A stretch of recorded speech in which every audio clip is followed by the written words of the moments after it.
It's an extreme pleasure to be here and to share a few attributes and stories amongst the 7 of us. And we have 10 minutes, so we got to keep it brief. So this was a tough task for me, keeping it down to 1 minute, since I've known Gavin for over 10 years now. But I thought I'd focus on 3 attributes to share about Gavin. Most importantly, he's caring and compassionate. From social functions to sports and travel, Gavin is always extremely compassionate and looks out for the well-being of others. And this is exemplified by the fact that he has so many friends here today and throughout the bachelor party and this weekend, and good family. More importantly, he has a good sense of family commitment. The last 10 years I've known Gavin, he won't stop talking about his family, specifically his brothers, sisters, parents, and more importantly, his nieces and nephews. And that's quite inspiring. And finally, Gavin, he's got a very strong sense of balance. He's extremely hardworking, intelligent, but definitely knows how to unwind. Throughout medical school, we'd always compete with each other. And I think Gavin partied a lot harder than me. Unfortunately, whenever it came to the block exams, he'd always beat me. Marie-Hélène, I'm confident that Gavin will make an amazing husband and lifelong friend. Congratulations to both of you today. And I look forward to developing our friendship together in Peterborough and Toronto. Congrats. You had to put that in, right? Hello, my name is Chris Schneider. I'm one of Gavin's medical student friends. And Gavin has many, many attributes. He's good at many, many things. But one of the main things that really attracted me and brought me towards in becoming friends with Gavin is he's just a lot of fun. It was always a good night. Every time we went out with Gavin, it was always memorable. And you always knew something different was going to happen. Something crazy was going to happen. So there's lots of stories about that, but I thought I would tell you guys just a really quick story about a night I didn't go out with Gavin. So after medical school, we went different ways. Gavin went to Hamilton, I went to Calgary, and Gavin came and visited me in Calgary. And Jason came down from Edmonton. One of my friends was there, and we were just getting together, having some drinks in my place, and catching up. And Gavin was a little bit weirded out by that. He didn't really understand why we weren't going out and enjoying Calgary and the sights of Calgary. And just to put it in more of a PG form, he's like, that's pretty lame, guys. And but we were really tired, so we didn't want to go out that night. And we said, it's Friday night, we'll have a quiet night tonight. Saturday night, we'll go out big. Don't worry, Gavin. But Gavin was, he thought we were just joking. And so Gavin called the cab, he got all ready, he came down, and he was in awe when he saw we were still sitting in the living room drinking beer in, clothes that we wouldn't go out in. And so Gavin was just so upset. He got in the cab anyway, went downtown Calgary, and I don't know what he did for hours by himself in downtown Calgary. And so we were, waiting for him when he was going to come back. It's 2 a.m. and finally we get a phone call. And the phone call, Jason answered it, and the phone call starts with, I don't know if I want to come home tonight. You guys are being so mean to me. And I didn't hear the whole story, but I hear don't cry, Gavin, come home. And negotiation goes on and on and on. Finally, Gavin agrees to come home to us to that night. I don't know where else he would have gone. And so I drive around. It's like minus 30, February, middle of the night in Calgary. It's 4 a.m. And Gavin says, meet me at this address. And I drive in, and it's a moonlit night. And I see this guy sitting on someone's front doorstep with his face in his hands. And pick Gavin up. So it's always entertaining. Gavin, it's great stories. And Marie, you're going to have a very exciting and very fun life with Gavin. It's always a good time.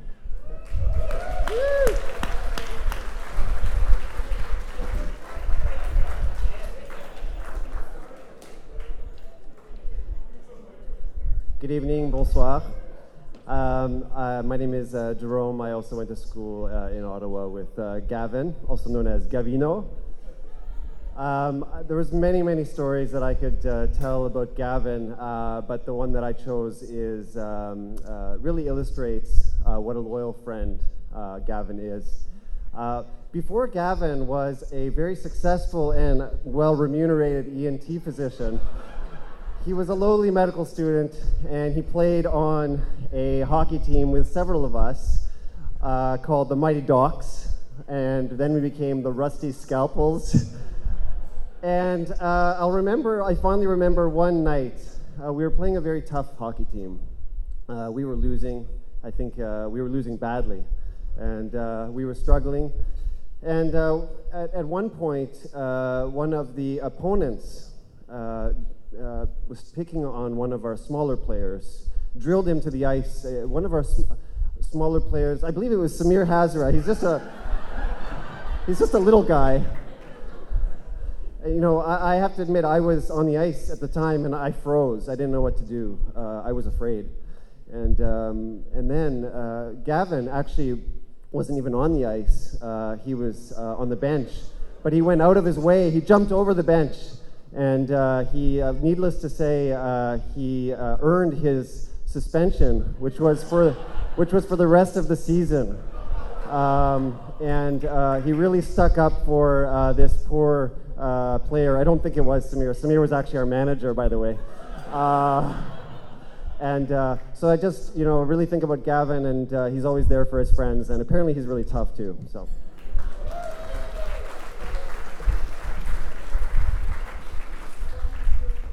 My name is Ryan, and I met Gavin 8 years ago when we were in residency together.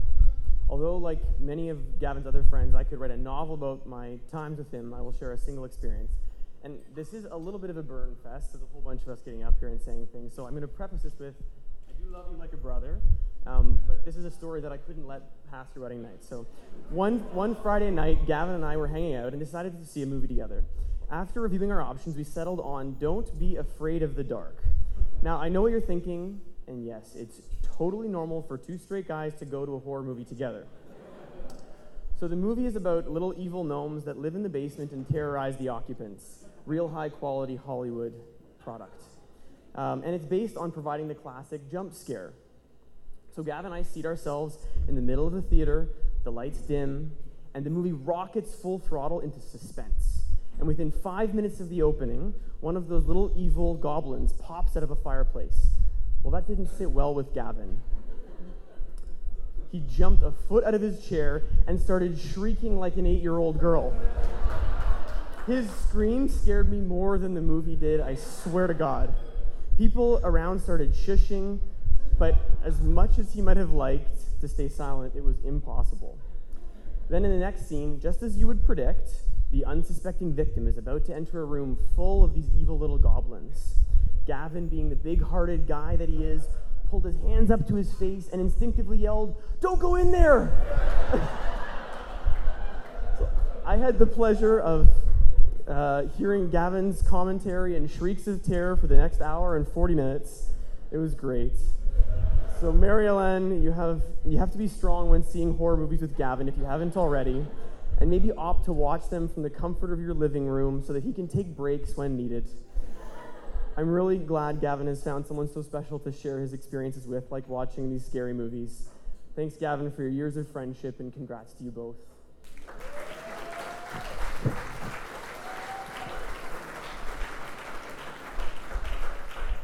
Hi guys, my name is Justin Catani. I know Gavin through residency, and we actually started our careers about 3 years ago together, and he's really been a good friend in terms of learning from each other and starting ourselves, starting our careers out together.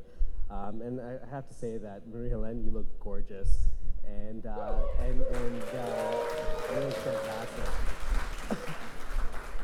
And Gavin, you don't look too bad either. You know, I remember starting off when he started out residency. I think he didn't have a lot of professional clothes and a lot of suits, and so he had no fashion sense at all. And so he asked me to escort him with some suit shopping. So I remember taking him to Buffalo, right? We went to Hugo Boss and we got a few suits, and And it was just, you know, I was able to help him out with getting a few suits and making him look a little bit more professional. And you know what, I didn't think very much of it at the time, but every time he had the suit on and we were together, he was just so proud and just beaming at how good he looked. And so I just like to think that I had a little bit to do with that. And so I'm really happy with all of that.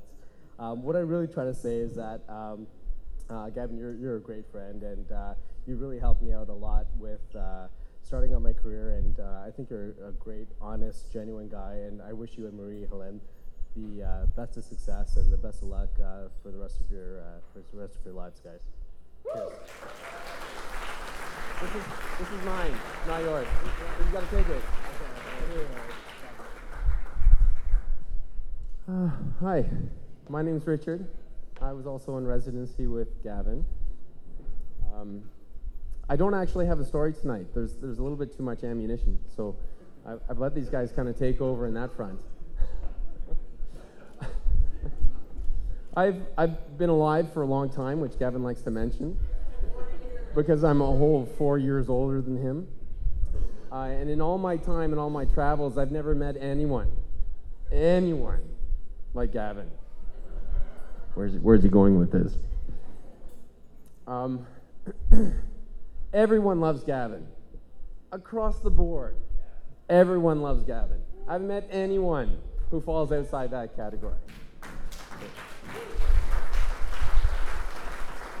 And it's impossible not to love Gavin. And I've tried, like, man, I've really tried, but he won't let me. And it just can't happen. And it's a character trait that you never find, right? You just don't encounter these people as often that everyone just naturally falls in love with. And you know, we can't change that. And we're all blessed to know him because of that. And really, it all comes down to words that everyone here are going to say over and over again. And you know, I'll say them again because it's just that true. And it all comes down to loyalty and honesty and caring. And I can go on and on, but that's really the crux of what we're talking about. And I'm blessed to know him. I'm blessed to fight him and wrestle with him and punch him. And it all comes down to this deep affection that we both have for each other and that he has for everyone that he knows. And it can't really be denied. Congratulations to both of you. It's an amazing bond that you guys have.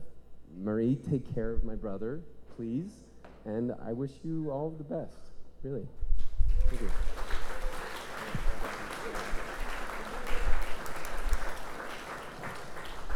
So hello, I'm Jason, and I met Gavin about 12 years ago when we started medical school together. I can't believe it's been 12 years.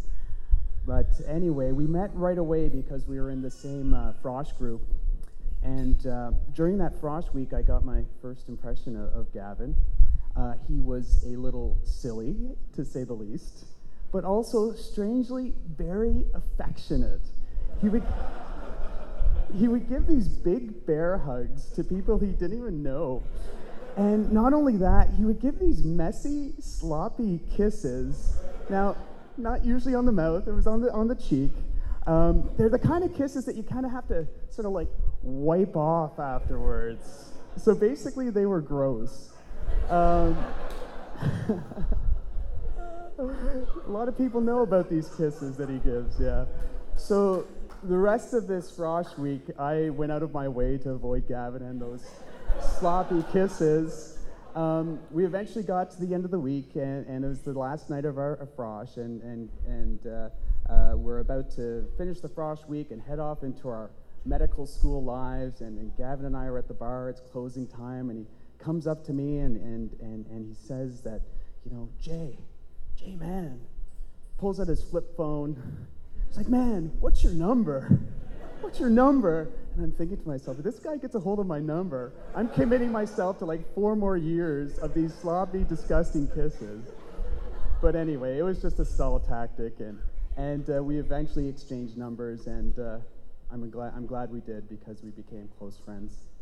In fact, we ended up living together for a couple of years, and I came to know Gavin for more than just his over-the-top affection, but as a great friend. And you have this way of just cheering people up, and whether it's knowingly or unknowingly, so many times you have cheered me up when I was down, and I am so grateful for that, and I really appreciate it.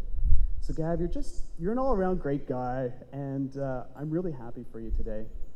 And I have to say, Marie, it's been such a pleasure to get to know you over the past couple of years.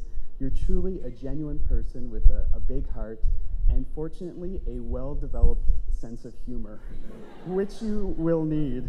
So I'm so happy that Gavin found such a wonderful woman to spend his life with. So Marie and Gavin, from all of us, it would be a huge understatement to say that we wish you the best of everything. So to Gavin and Marie, from all of us. Cheers.